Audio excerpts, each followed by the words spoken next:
Welcome back to my YouTube channel. അപ്പം നമ്മുടെ ഇന്നത്തെ വീഡിയോ എന്താണെന്ന് വെച്ച് കഴിഞ്ഞാൽ, ഞാൻ ഇരിങ്ങാലക്കുടയ്ക്ക് വന്ന ആ ഒരു വ്ളോഗിൽ ഞാൻ പറഞ്ഞിട്ടുണ്ടായിരുന്നു അമ്മയുടെ സ്പെഷ്യൽ ഉണക്കമീൻ ചമ്മന്തിനെ പറ്റി. അപ്പോൾ ആ ചമ്മന്തി എങ്ങനെ ഉണ്ടാക്കണേ എന്നുള്ളത് അമ്മ നമുക്ക് പറഞ്ഞു തരും. അപ്പോൾ അതാണ് സംഭവം. അപ്പോൾ ഈ ചമ്മന്തിനെ പറ്റി പറയാന്നുണ്ടെങ്കിൽ നമുക്ക് ചോറിൻ്റെ കൂടെ വേറെ ഒരു കറിയെങ്കിലും ഈ ചമ്മന്തി മാത്രം മതി കഴിക്കാനായിട്ട്. അപ്പോൾ ഇതെങ്ങനെ നമുക്ക് ഉണ്ടാക്കണേന്ന് നോക്കാം. റീനമോൾ ഹായ് പറഞ്ഞു തുടങ്ങിക്കോ. ഹായ്. ചുവന്നുള്ളി ഇതിപ്പോൾ എത്ര ചുവന്നുള്ളി വേണ്ടി വരും? കുറച്ചധികം, എനിക്ക് എൻ്റെ മനസ്സിന് തൃപ്തിക്ക് അനുസരിച്ച് കുറച്ചധികം ചുവന്നുള്ളിയും വേപ്പിൻ്റെ ഇലയും കൂടിയിട്ട് ഇനി നമ്മളിത് നന്നായിട്ട് മൊരിച്ചെടുക്കും. മൊരിഞ്ഞ് കിട്ടിയാലാണ് അതിന് നല്ല കരികരിന്ന് കടിച്ച് കഴിക്കാനായിട്ട് നമുക്കൊരു ടേസ്റ്റ് ഉണ്ടാവുള്ളൂ. അപ്പോൾ ആളുകൾ ചെയ്യണത് കാണാം, എല്ലാം കൂടി ഒന്നിച്ചിട്ടൊക്കെ ചെയ്യണത് കാണാം. എനിക്കത് ഇഷ്ടമില്ല. എൻ്റെ ഇഷ്ടം എങ്ങനെയാണെന്ന് വെച്ചാൽ സെപ്പറേറ്റ് എല്ലാം കൂടി ഞാനത് വറുക്കും. അതായത് ചുവന്നുള്ളി വേപ്പിലും കൂടിയിട്ട് വറുത്ത് അത് മാറ്റിയതിന് ശേഷമാണ് അടുത്ത കാര്യങ്ങൾ ചെയ്യുന്നത്. നൈസായിട്ട് ഈ പരിപാടി എന്നെ ഏൽപ്പിച്ചിട്ട് അമ്മ ഒന്ന് മൂങ്ങിയിട്ടുണ്ട്. നമ്മുടെ ഉള്ളിയും വേപ്പിലൊക്കെ ഇങ്ങനെ നന്നായിട്ട് ഇങ്ങനെ കടിച്ച് കഴിക്കാൻ പാകത്തിന് ആവണം. നമ്മുടെ ചുവന്നുള്ളി നല്ല ചുമപ്പ്, നല്ല എന്താ പറയുക, നല്ല മുരുമുരുന്നായിട്ടുണ്ട്. ഇനി നമുക്കിത് കോരി ഒരു പാത്രത്തിലേക്ക് മാറ്റി വയ്ക്കാം.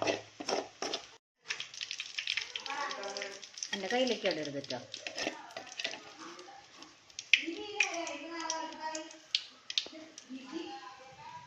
കഴുകി നുറുക്കി വെച്ചിട്ടുള്ള ഉണക്കമീൻ ചെറുതാക്കി ഇത് സ്രാവാണിത്. സാധാരണ ഞാൻ അയിലയാണ് എടുക്കാറ് പതിവ്, ഉണക്കയിലാണ് എടുക്കാറ് പതിവ്. ഇതിപ്പോൾ സ്രാവാണ്. വീട്ടിന് സ്രാവ് അങ്ങനെ ഒന്ന് കഴിക്കണം എന്നൊരാഗ്രഹം പറഞ്ഞപ്പോൾ സാധാരണ ആളുകൾ എന്ത് ചെയ്യുന്നത് വെച്ചിട്ടുണ്ടെങ്കിൽ ഈ മീനൊന്ന് ചതയ്ക്കും. പക്ഷെ ഞാൻ ചതച്ചിട്ടില്ല. ഞാൻ അയില ചതയ്ക്കാണ്ട് തന്നെ ഇങ്ങനെ ഇട്ടിട്ട് തന്നെ ഈ ചീനച്ചട്ടിയിലിട്ട് തന്നെ കുത്തി ഉടച്ചിട്ട് ഞാനതിനെ പൊടി പോലെ ആക്കി എടുക്കുകയാണ് ഞാൻ ചെയ്യാറുള്ളൂ. അല്ലാതെ മറ്റേത് ഉരലിലിട്ട് ചതച്ച് ചെയ്യാറ് പതിവില്ല. അത് ഉപ്പ് വെള്ളത്തിൽ കുറേ സമയം ഇട്ട് വെക്കും. ഉപ്പ് വെള്ളത്തിലല്ല, ഉപ്പ് പോവാനായിട്ട് വെള്ളത്തിൽ ഇട്ട് വെക്കും. അങ്ങനെയാണ് ചെയ്യാറ്.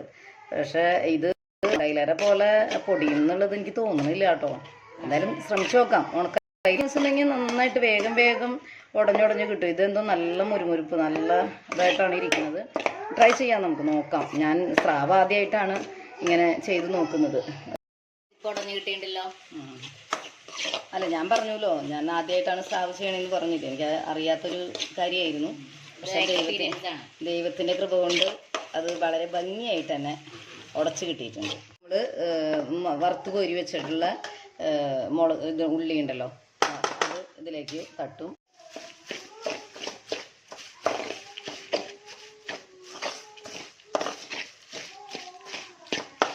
നമ്മൾ എടുത്തു വെച്ചിട്ടുള്ള മുളക് പൊടി, ഇടിച്ച മുളക് കേട്ടോ, അതിലിട്ടു.